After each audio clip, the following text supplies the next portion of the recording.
Hi guys, my name is Christina. Welcome to my channel. Welcome to another episode of the a drawing podcast. Hope you're doing great. I'm doing fantastic. I'm enjoying coming back on YouTube. I'm enjoying coming back to the podcast that I'm recording. I'm enjoying to coming back, and I'm just trying to find this the new way of creating content that is more productive, that is a little bit more doable and reusable. So just create a little bit more structure about content creation and try to go back to the content creation aside from my comic again with stronger forces. So that's what's going on. So I'm doing great, and I am very passionate about talking about more dicey topics about art. So let's see how it goes.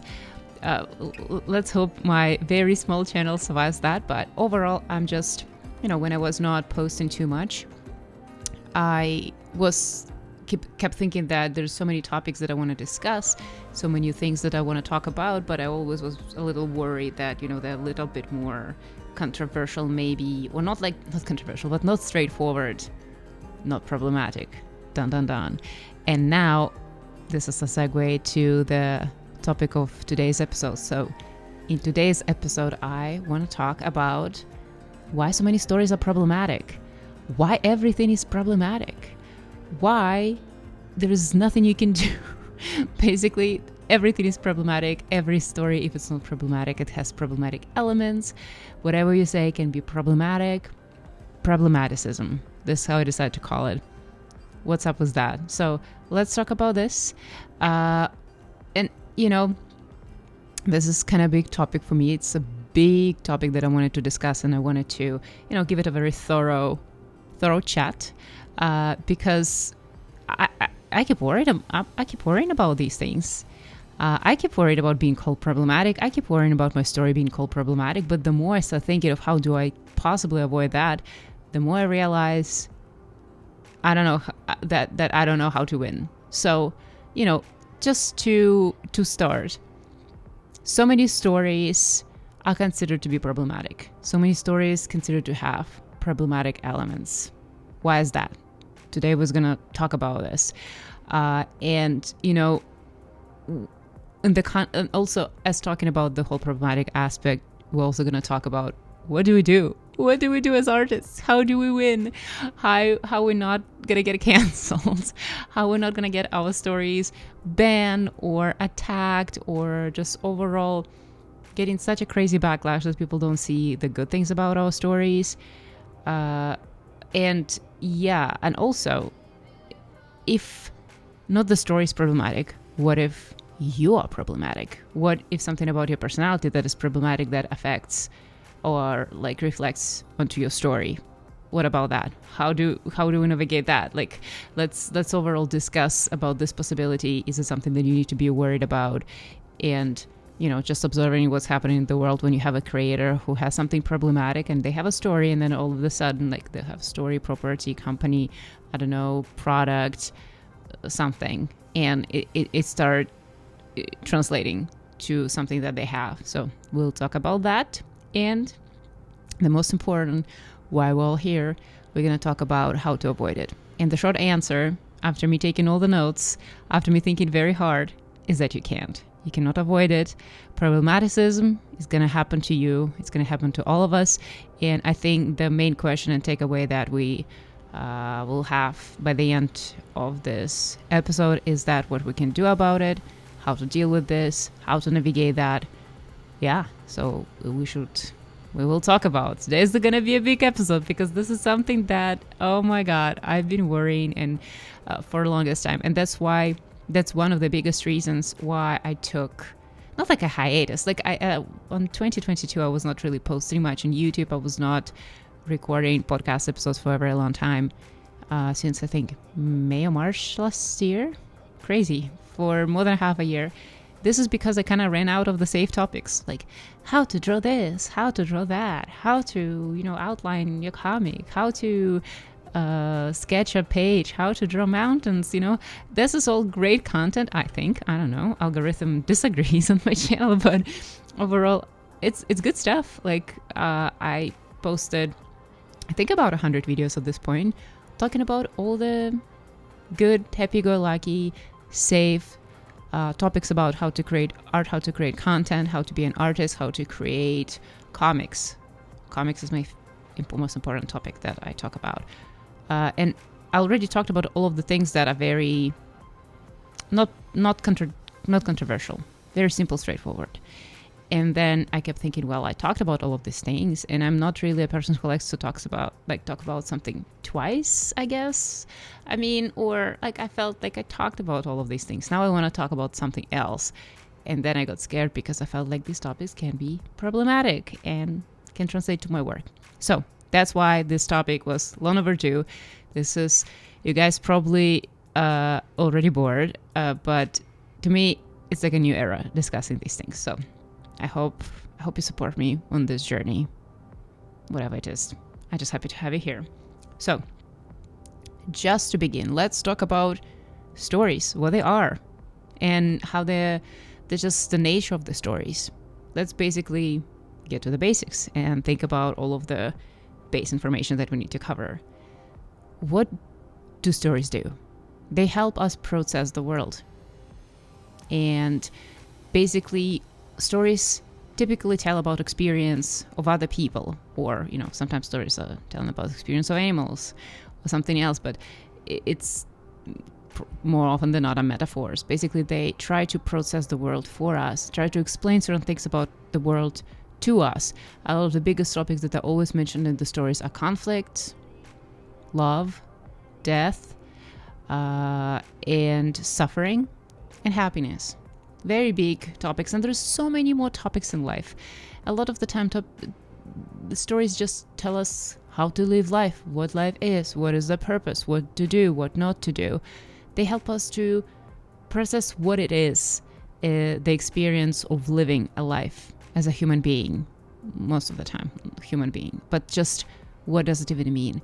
It helps us understand this world. It's supposed to teach us something about this world, teach us something about us, give us some context, give us some ideas and thoughts, and make us more aware about this world and what we can do and what we can do to our life. They're supposed to carry wisdom. That's kind of connected to that. Again, kind of already mentioned what to do, what not to do. They inherently has a lot of also cultural ideas, what's good, what's bad, what's moral, what's immoral, what is supposed to do, what you're supposed to do. They're very much, a lot of the stories that coming from different areas, they are typically covered by the ideas of the culture, society, government. Basically, depending who creating these norms, it can be community, it doesn't have to be government, but basically how people decide within their own communities what's good, what's bad, what to do, what not to do.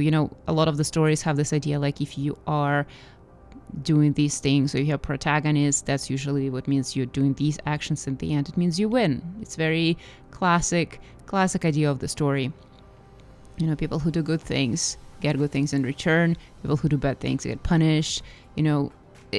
They teach us certain types of wisdom, and stories existed for long time, and they existed since we've been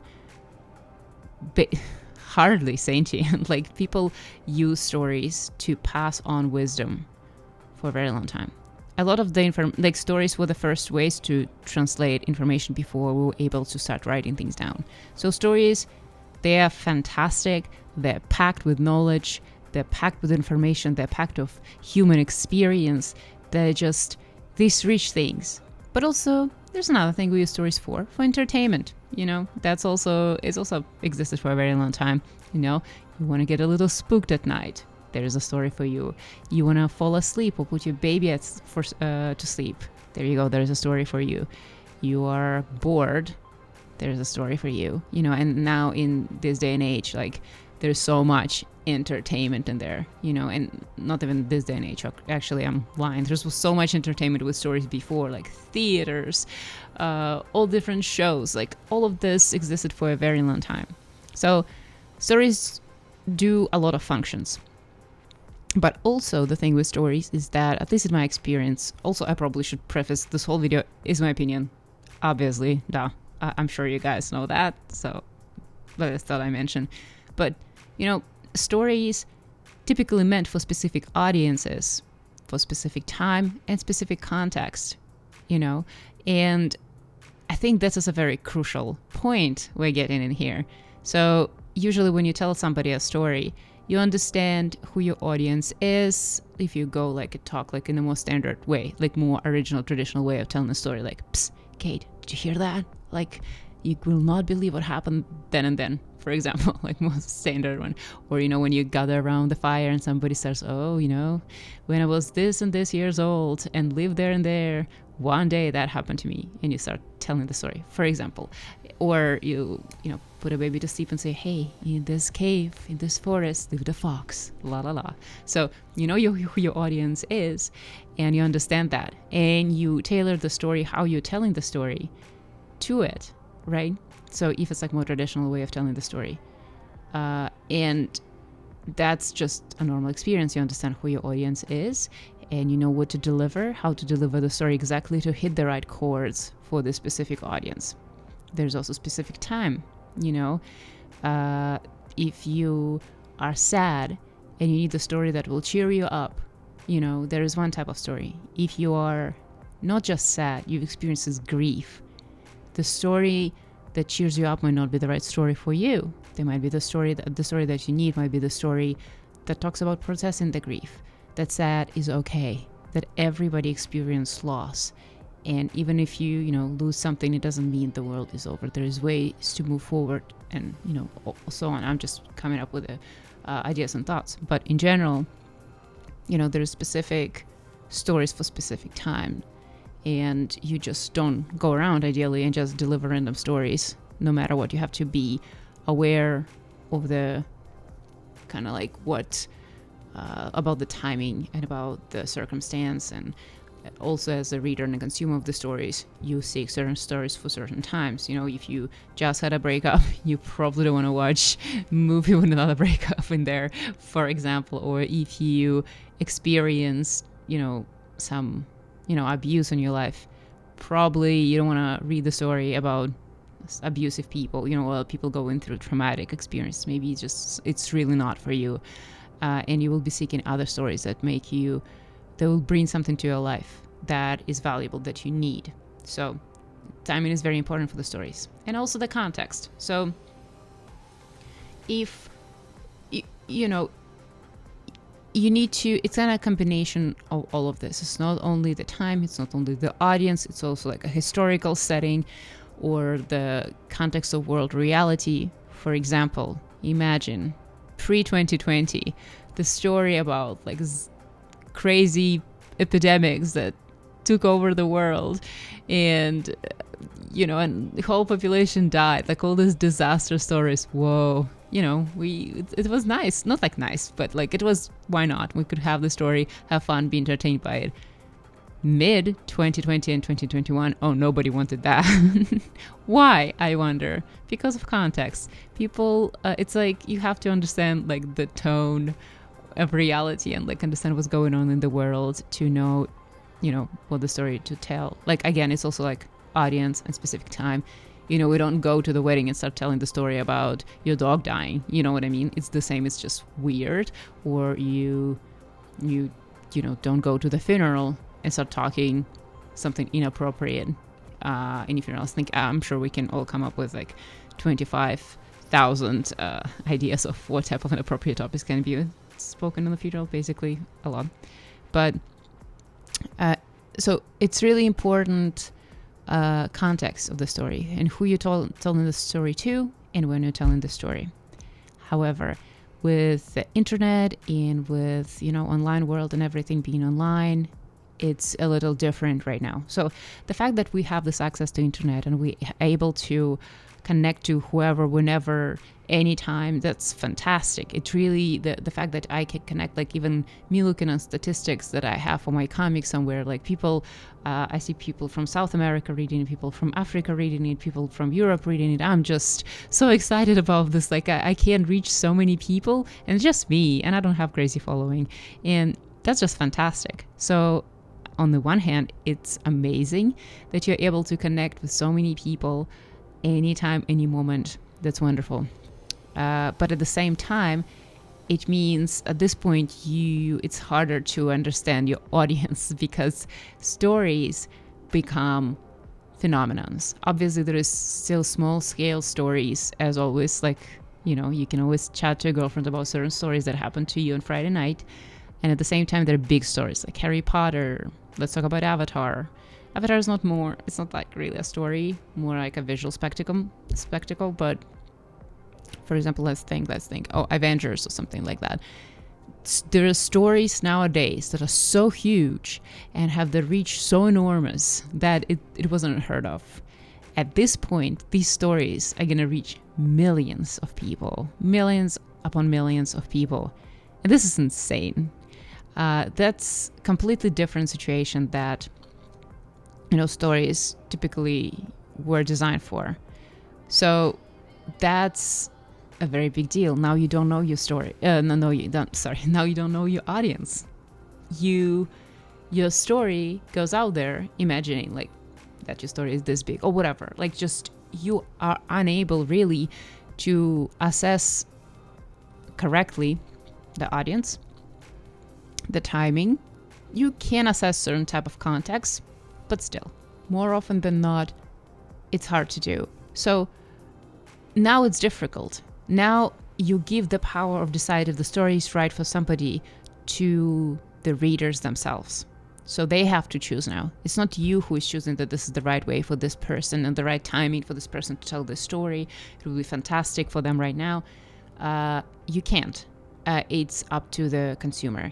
And, when you are the one who's telling the story and you get to decide because you know the person, you are in a better position because you know what the story is about. You know what conclusion of the story is. You know all the spoilers, basically. And that's why you know what effect the story will have. For example, if I want to tell the story about Ugly Duckling to somebody and I'm starting to tell this story, and typically I would want to, for example, I just want to communicate something with the story. The story of Ugly Duckling, we all know this. We have this duckling who is just happened to be very ugly for a little duckling. Just too big, too gray, not good looking. And poor Ugly Duckling was bullied his entire life to the degree that he absolutely lost all his self-esteem. His life was a torment. And eventually, as he grew up and he was living on his own, when he saw a flock of swans, he just was so shocked by how beautiful these creatures are. And he actually was so tormented and so struggled so much through his life. So he thought it's only a fitting situation, at least it felt like an improvement of his situation, for these beautiful creatures to kill him. And he came to the flock of swans and bowed to ask them to basically end his life. And while he was doing this, he looked at his own reflection in the water and realized that he was a swan himself. And the reason of the whole story that he was never Ugly Duckling, he was just a swan, he was a different bird. And it's the story meant to teach us that we're unique in our own way, and we're gorgeous and beautiful and wonderful in our own way. And also, this is a story most often in pop culture it's used to kind of signify that your time will come. If you're not there yet, or if you're not, feeling like you're beautiful or just good looking, it just doesn't have to be at appearance. Like if you don't feel like you're where you want to be at all and you're really behind and really in comparison to everybody else who's struggling, it's just the time is not right. You will grow up as a ugly duckling and become a swan and will way ahead, because swans in the context of the story are more beautiful than grown ducks. So story is actually pretty dark. I actually like the actual story of Ugly Duckling by Hans Christian Andersen. So if I want to tell this story to somebody, I want to cheer them up, right? For example, they feel, I'm talking about a young girl and she doesn't feel very cute now when she's going to school, I don't know, and I'm telling the story to her, or, I don't know, I'm in strange context. But for example, I know the story, I know how it ends. So I know that by the time I finish the story, she will be empowered and she will feel enough catharsis, and she will probably be inspired, and the story will do something for this person that I'm telling this story, this imaginary person. but I'm only able to judge it because I know the spoilers, the actual spoilers, and I'm able to make this right decision because I know it all. However, if the person who is, the person who is choosing the story is the actual listener to the story or consumer of the story, it's a little different because they only know the synopsis, the kind of the premise, the beginning potentially, but they don't know how the story evolves. So that's kind of something to keep in mind. They're not able to. So, and this is actually, I mentioned in my previous video, but this is why we have story structures. This is why we have, this, all these ways how you can structure your plot, like 3 acts, 5 acts, 27 steps, blah, blah, blah. It's just to help reader to get exactly what they want, so that the premise that the story has delivers upon itself. So when the reader gets the story because of the premise already can kind of signal to how the story is going to play out. And this is also why genres exist, and I might just have a brand new video about this. But in general, now it's very difficult for a person who takes the story to actually get the whole idea of the story, know what they will get out of this. Always kind of gotta be a surprise, and we as creators just cannot control it. Really cannot control it. And especially really tricky with the stories that have humor in them, because humor is really has to do with context. It's easy, like humor can be really dicey. We probably know that a lot of comedians these days are getting in a lot of trouble because humor really depends on who you're talking the joke to and what people's experience are. So that's basically that. And also, let's not forget how multicultural our world is. I mean, our world was always multicultural, but now with this massive exposure of the stories to so many people, we're reaching people from so many different cultures. And, certain morals are different within certain cultures.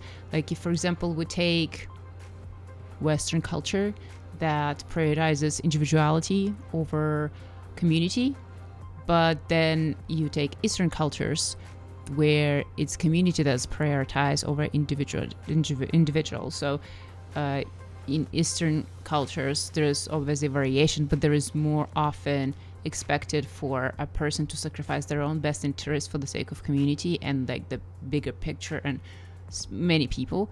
However, in the West, it's more normal to see the stories where individual is celebrated and individual going against the system, against community around them is praised.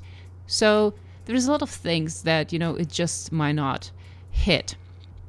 And, because the culture so obviously we have this political, cultural issues everywhere. Like the world is so wonderful, but it's also a very, very complicated space. So from there, I think it's more obvious how it's really, really difficult to now create the story that will not offend anyone. The story that will not reach somebody in the wrong time, that will just be misunderstood at the moment by a person. They will just reach a person in the wrong mood, in the wrong time, when they were looking for different things, and when the context of their life was just not it.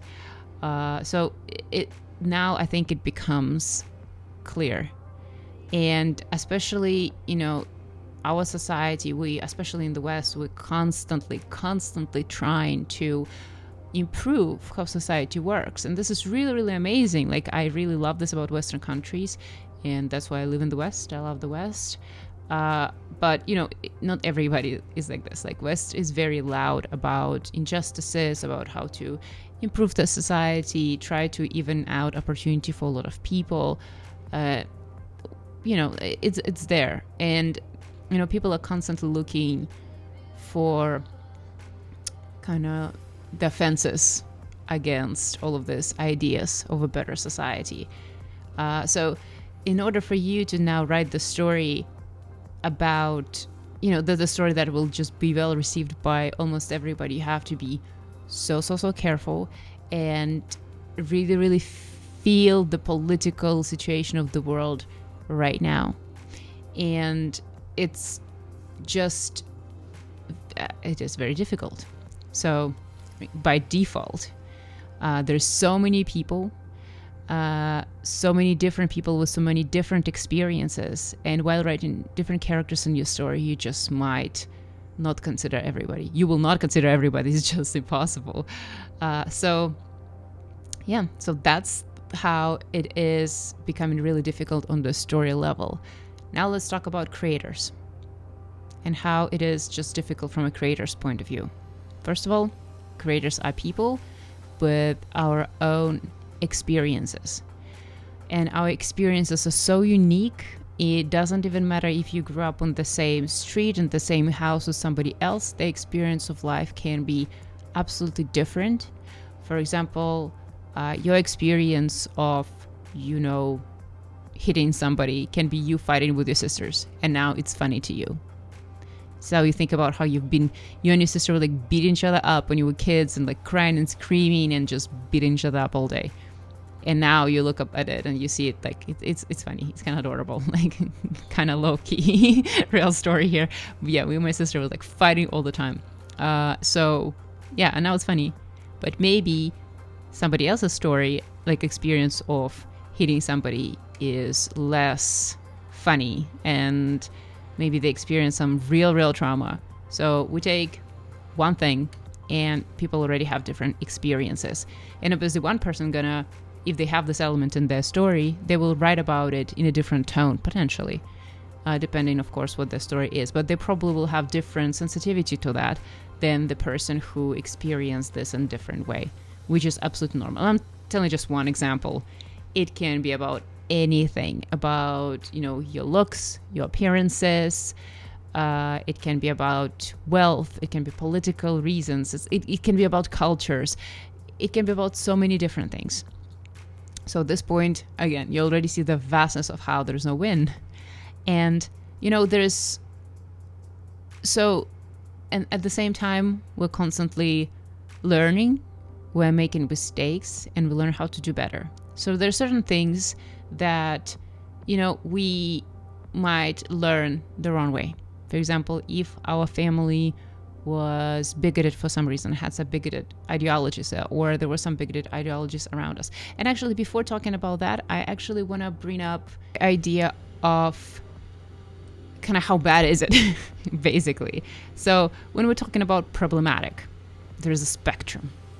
When people call a story or anything problematic, there is like a different ways it can be problematic. It can be promoting really damaging ideas. For example, something is problematic because it like promotes violence, or it promotes hate crimes, for example.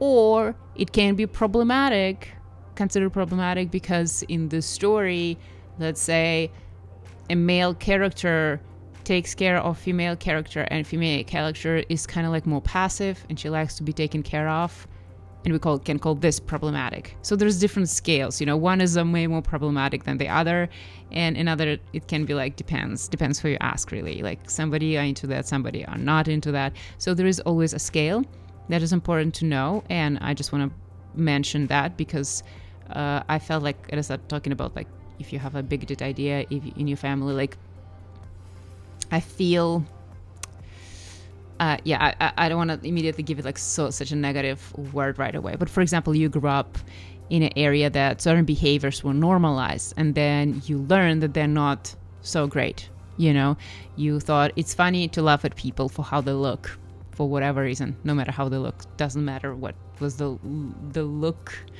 It's exactly, but you thought it was funny. It was normalized in your area, because in your area where you grew up, or in context when you grew up, appearance was everything, and you were conditioned to look certain way to be successful in life, whatever. And then the society basically almost encouraged you to treat people who look better one way and people who look worse or like different another way, or maybe certain look indicated some sort of status. So, I'm already thinking about West Asian countries, for example, like having paler skin is more associated with the fact that you're more wealthy, you're more successful in life, depending. It's partially colonialism, colorism. It's a complicated thing that I'm not the right person to talk about, but that's why I'm not going to go in details. Just overall, we know how it works because association with paleness was positive, association with darkness was negative, and subconsciously you adopted these values because when we grew up, that's what we do. We just adopt the values that are around us. And then eventually, as we go through teenage age and like young adulthood, we start just assessing the world for ourselves. And again, it depends what's around us. We might just reinforce the ideas that we had already, or just clash with them. Depends. So, and it's okay for everybody to have experienced something that not considered in a more progressive way correct or right. It's totally okay. I feel like a lot of the time when we encounter things problematic, people are so shocked that somebody has this not good idea about something in life. But people learn, sometimes we're not responsible for what we've learned. We're not responsible for what we experience. We're not responsible for how something was explained to us. But we learn, and we learn constantly. We make mistakes, and they're not really mistakes. Like we make the most logical action or most logical decision to us at the moment that happened to be in not correct alignment with more modern or more progressive, newer, better way of thinking, of understanding the world. It's okay. We can adapt, learn better, move on, move forward, and do a better job. So that's normal, but also it's highly unrealistic to expect everybody to be virtuous. It's just not possible. Whatever we consider virtuous and perfect 50 years ago is not considered that today. What considered to be the perfect family or the perfect, happy life. Now we probably can argue that there were lots of problems in the past that people didn't even realize we had. So it's absolutely normal. However, it's almost media expects us to be perfect, or if we make a mistake, wow, we canceled. I mean, that's it. It's a problem. We're problematic. We're like human being that is damaged. Something is wrong with us forever, if we didn't know better. So that's very important. We're constantly learning, constantly evolving. And also social movements and ideas are constantly evolving. What we thought was the right way to do things 50 years ago even is not the same as it is today. What was normal 100 years ago is hella not normal today. I'm pretty sure you already can fill the gaps with like cajillion different things that come to mind. We constantly, as a society, we're constantly evolving too. We're constantly learning what is the right way. We're constantly learning what is the new step for people to be better. We're constantly learning what is the new bar for equality, for justice, and all of these things. It's normal. The world is also not static. The world is always learning, and different parts of the world also will learn differently. I don't know, like if you go to the West, and then you go to Europe, you already might see a lot of differences, or it's a lot. Like across the globe, certain cultures and learning things in different speed and differently. Sometimes there is no one culture that knows better. There's no one country that figured it out better. So that's normal. So social movements, social ideas are always developing, and we can never be completely on top of it. Sometimes we're ahead of it, sometimes we're behind. People who are really ahead of it is just probably activists in this specific area, because you can see the activist who is fighting for human rights, for women rights, for example, but then they're totally bigoted towards something else, for example. It's possible, it's totally normal. You know what I mean? Nobody is perfect. So it's something that needs to be understood as well. Another point that I want to mention is that there's also this idea in general, going after the point of we're constantly learning, social ideas are always evolving, but also there is this, for some reason, idea that if you commit a crime even, okay, let's maybe not talk about crime right away, but let's talk about if you did something wrong, almost this wrong overwrites everything else that you've done in life. It seems to be a situation. It seems to be the norm right now, and I'm not sure why. If it's, let's see, like for example, so, okay, let's take a dicey example. Let's say I'm a racist. As racist as it can get. Like I'm not, committing, for example, crimes. Like I'm not doing anything, but like imagine I'm bigoted in this way. I'm not, but I really hope I'm not. But, imagine, for the sake of the example, imagine, for example, I'm a racist, but I'm also really, really fighting for animal rights. I really care that animals don't get abused. I really care so that animals are treated well. So, what do we make of me? Am I a bad person? Am I a good person? You probably want to say, no, you're racist, you're a bad person. The answer is, no, you're both. You're both. You're both racist and you're a good person towards animals. You can do both. Like one thing, your bad behavior or bad things on one topic do not automatically overwrite good things on another topic. It's just both. I think it is like we like to think we would like the world to be black and white, right? Which definitely it would be great if this person is definitely a bad person.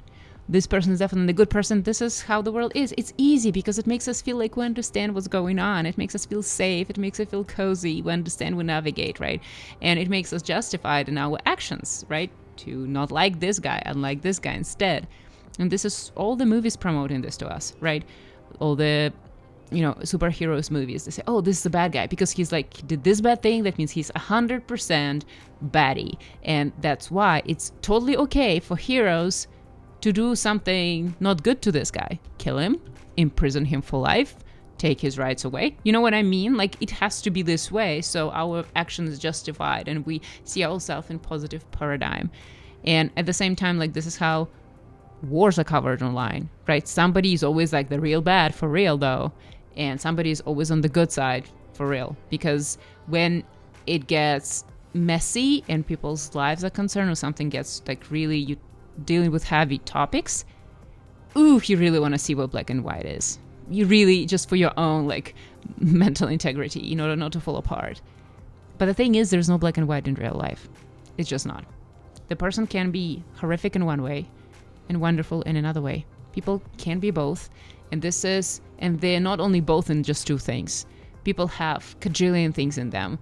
Good, bad, ugly, beautiful, dumb, smart, wonderful, everybody, different capacity. I'm not saying that everybody like a racist. Hopefully not. Like really, really we need to improve on that. The world needs to stop that.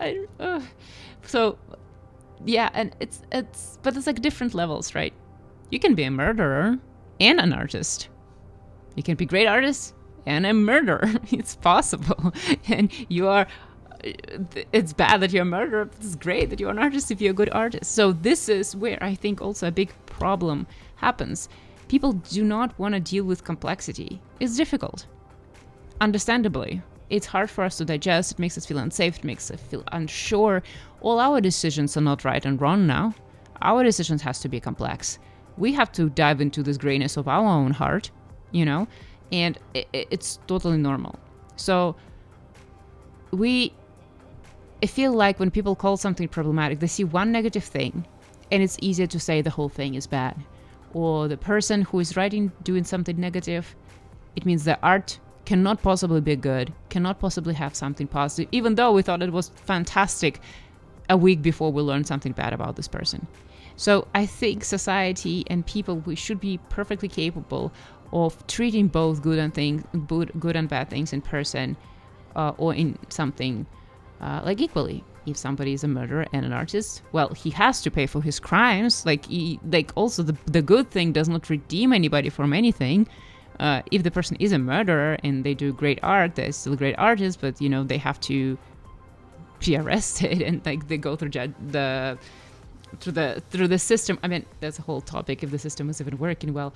Anyway, like they have to get consequences for their crimes, and they can be still rewarded for the art, for example. good things are not excuse bad things, and bad things do not cancel good things. It is holistically both. So let's go to the example in which I am a racist. Jesus, I really hope this video is not gonna be taken out of context. But anyway, imagine, is being a racist bad? Yeah, stop it. This is not okay. So if that's the case, yeah, sure, I should get flack for that. Yeah, please call me out. Yes, please tell me, like, what the hell are you doing? You need to get educated. That's not okay to think so. Learn more. Really, really, come on, get over this shit. But also, if I'm loving animals, good for me. Amazing. You should be supported for this. Still, whatever I'm doing for animals is still great. You know, sometimes I see like a person that is actually having a charity or doing something actually important, and then you learn something bad about this person and they cancel the charity. No, come on, stop. You absolutely can't take the actions that normally will be taken against a negative thing, but don't cancel the good thing. That's just weird. Basically judging a person for the worst thing they've done. Well, it should be holistic, not mixed, not like trying to see, like put on the scales the good, the bad, and see when the scale lands. No, both. You can treat both. So I feel it's just the way of society just wants to find the easy answer. Is it bad or is it good? And problematic means, oh, it's bad. I see one bad thing, it means the whole thing is bad. There's almost desire to be the one who calls out the bad thing. And also there is, a lot of the time people are called problematic by association, right? You say, oh, I like this movie, and it has like problematic element. People are like, whoa, you like that? It means you like that too. You like this problematic element, which might not be the case. Just people might be like, I don't care about that, like whatever. I just like certain other things. So people almost feel like they want to call out the negative thing, and just in everything, so that the big finger of problematicism doesn't point at them. So that's why it's kind of this almost call out culture in order for you to not look bad, because if you called it out, you're not possibly having this issue, right? And you're not possibly a problematic one. So it's pretty complicated. So in that way, now you see from a creator standpoint why it is also very hard, to find the right balance. So obviously, now, do we all set out to do our art? Because in the end of the day, this is a conversation about art and comics and stories. If we set out to do our art, do we by default want to do something bad? Do you want to create something problematic? No. I yet to meet an artist who decided to write the story and they are like, oh my god, I just want to make this problematic thing really, because I really hate this, I really hate that. I really write my story out the point of just not liking something, and I just want to make fun about something, someone, and just put all my issues in there. Nobody is doing that. We all write the stories because we enjoy them, because we love them. We love the worlds that we create. We love the characters that we create. All the characters that we create, every writer loves their characters. So when somebody's calling out the characters being problematic, but you know that the authors also loves their characters. They never meant for anything. It just goes back to not knowing certain things, not being educated, or learning their own things, or living in a certain bubble of their own kind of like reality, right? Then it doesn't translate to the world that are wider. So from there, what do we do? Now that I painted this beautiful bleak picture of reality, what do we do as artists with that? So first of all, I mean, you don't have to be an artist, because putting your stories out there, new ideas out there, like, first of all, you don't have to be an artist. You don't have to be an artist who strives for mass audience. You can just be a small artist that creates something for a small group and type of people, which is wonderful and lovely. That's ain't me. I want exposure. But, it's absolutely up to you. When you create stories for a huge group of people, when you create stories for such a vibrant audience from so many places in the world, it becomes very tough. It becomes very dicey. And it's also wonderful. Like, there is absolutely amazing. Like, I absolutely love it. But also you just need to understand there is something that comes with territory. Either our perception, like people also, maybe our social movements get to the point when we start realizing, oh, it's actually not okay to just call out people for every single small thing. Maybe that will evolve too, unless it, like, if it doesn't, you just have to deal with this fact that you just might have to expect this to happen. Like, this comes with the territory. So in order what to do, one way is just to avoid this mass exposure. But if this is not the choice for you, if you like me and you want to, reach as many people as possible, then just take it easy. Understand that this is part of it, because at least for me, so how I would think about it, like I would be very, very concerned. I would be afraid to speak on this channel for about something that I'm interested about. I would be worried that if I talk about certain topic, it will label me as problematic, and then it's going to affect my comic. And then my comic is then like all this hard work that I'm putting there, all the characters I'm working so hard on, all these things, all these good messages that I'm putting out, I'm sure that's how I believe, like with my comic, will be deemed unworthy and not even be considered for something of value just because of some small thing, right? That I might just reevaluate and change in the next month, right, about myself. So it's just, it was tricky. So what I am doing is trying to understand that you kind of cannot avoid that. And ideally, if we go back to the idea of there is a certain audience for certain stories, just assume that there is always an audience. The right audience will find you. There always will be people who you're not really here for. Like, you're not the right person to listen to for them. Your story is not the right story for them. That's absolutely normal. And we just have to expect that this is going to happen. But also, on the flip side of this coin, people whose your stories are for will find you. And in the end of the day, this is who you're writing your stories for. In the end of the day, this is your true audience. And consider people who are just finding something or being negative, or just coming out and calling out small elements in your story, or something along these lines. Realize that this is just not your audience. It's just a noise around you finding your audience. And when you find your audience, you find your audience. It's just your audience, more like I'd rather your audience will always find you. And just not consider people who bring negativity or aggressiveness or just calling you out or canceling you, whatever, too serious. And also, in the end of the day, canceling, I know, like, I'm talking about problematic things. I'm not talking specifically about cancel culture, but it's kind of related. Cancel culture, like, you cannot really cancel anybody. Like, the only reason you can cancel somebody is, if their livelihood, like their careers, their jobs, the way they work with something that brings them money relates on their public image. For example, you work with a brand, and then if you are, your public image drops, the brand will, cancel relationships between you two, and then you lose your money revenue this way. Also, this is like one way how it affects. Another way is that people are basically getting bullied out of the platform, but this is their choice to leave in the end of the day. And in the end of the day, nobody has the power to stop you. And obviously, since we're going to problematic things, if you are this kind of like, you still need to, if somebody's calling something for you, you need to still be receptive and think, well, receptive not in the way like somebody says, oh, this is a problematic, and you go, oh, damn, let me fix everything. You think, is it? Ask yourself. And if you find it is problematic, change it. If you don't, keep going. Never mind this guy. And that's just how I feel is the best way to do it, really. And, in the end of the day, we all want to write the stories that make people feel good. We all want to write stories that make us feel good. Like, not necessarily like in making us happy, but this means something, that brings something of value.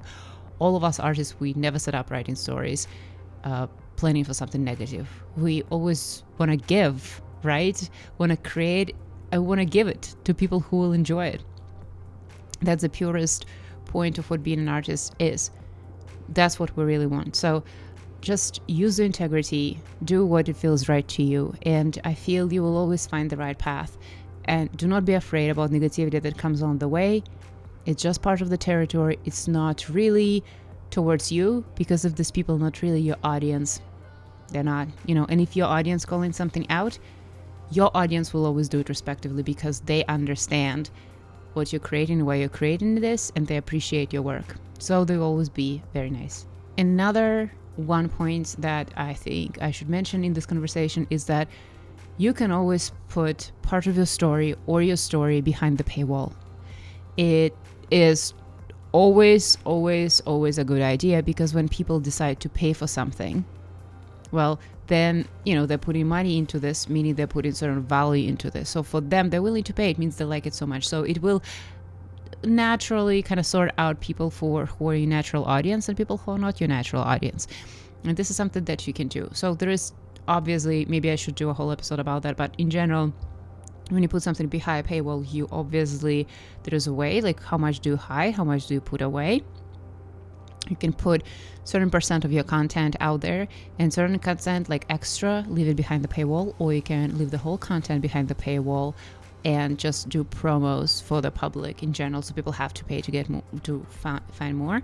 For now, what I am doing, my comic is free. My comic is available. You can read it. A new page comes out every week on a Thursday, so you can read it on Instagram, on the website, on DeviantArt, on Webtoons. But then for anybody who wants to, help the comic out, contribute to the story, show some appreciation, they can always join on Patreon. And on Patreon, I post, I think at this point, like 7 pages early, which is like 7 weeks ahead. And for different tiers, I provide different amount of additional information, sketches. Sometimes for the highest tiers, I literally show the sketch of the whole page as I'm creating them, so people can actually understand what's going on in the comic 2 years ahead, because I work on the chapters 2 years ahead from the time of posting a page online, so people can really have a glimpse into the future. And then I post fragments of all the panels that I'm working, so I'm constantly posting something, so providing that. And people on Patreon, they are like so sweet, and there's no sketchy comment ever there. And I think it's also a good thing to mention that it's something that can be done, but maybe I do a whole separate episode about this, and maybe I should actually get a little bit more pro at the paywall, because for me it's a little bit still a struggle to ask people to pay for my comic. Even though I ask people to pay for all art I produce ever, it's just my comic, it's something weird. Anyway, my voice disappearing. I already had to stop this recording several times to just, drink something. Drink like tea that I have. So my voice is giving out. I've been chatting for a very long time. Thank you so much for hanging with me. Please let me know in the comments down below what you think about this. I don't know how this episode will go down. Hopefully it's not going to be deemed problematic, but if it does, oh well. But I hope whoever would find it valuable, it delivered. So thank you so much, guys, for showing up. Thank you so much for watching. I really appreciate you being here, and I hope you'll have a good day today, and I see you in my next one. Thank you so much, guys. Bye.